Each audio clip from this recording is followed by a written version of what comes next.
The wand at the airport. Security before going to the gate. Security uses a metal detector that you walk through, and it uses a wand to wave over your clothing.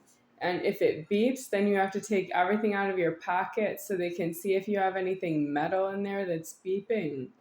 They want to know if you have a knife, that you can't bring a knife onto a plane, but they're taking out everything out of your pockets. They take out the coins from the pockets that they're asked to see what's in your pockets. And it's due at the airport checkpoints that you have fights and go to prison that you're not getting on an airplane and taking off. It's due to fight that the airplane doesn't take off, and that's still low because you're not due to pay any airfare in that scenario. So you would be at the ticket counter and fighting with people at the ticket counter that you're not going to get on an airplane because it's going to kill your money. I've been on airplanes, and I've been on 86 airplanes in my lifetime. How many? I'm just lying an inch because it's homeless. It's more airplanes than I can count right now. The threatening is too much karma for myself.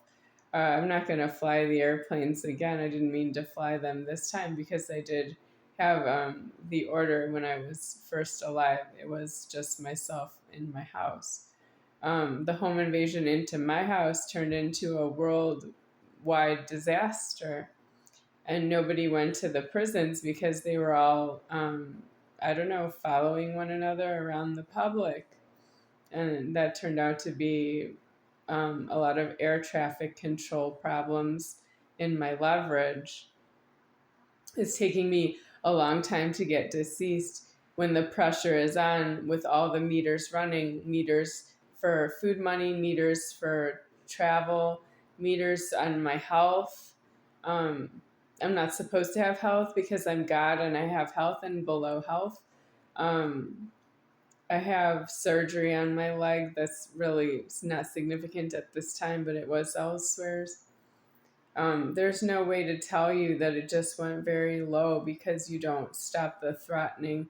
You don't know what to do when you've been threatened. You make threats and you're not God. You're not supposed to make a threat.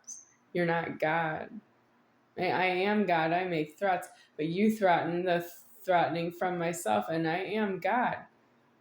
I am as close to God as it is to see me in this world. And you're not due to be close to God in this world. You're due in prison for a death on yourself. You need to know that you go to prison for a death on yourself. You don't go to prison to loiter around in a cage. That's how you know when you're in prison that loitering is against yourself and that you don't want to be there and you don't want to do that.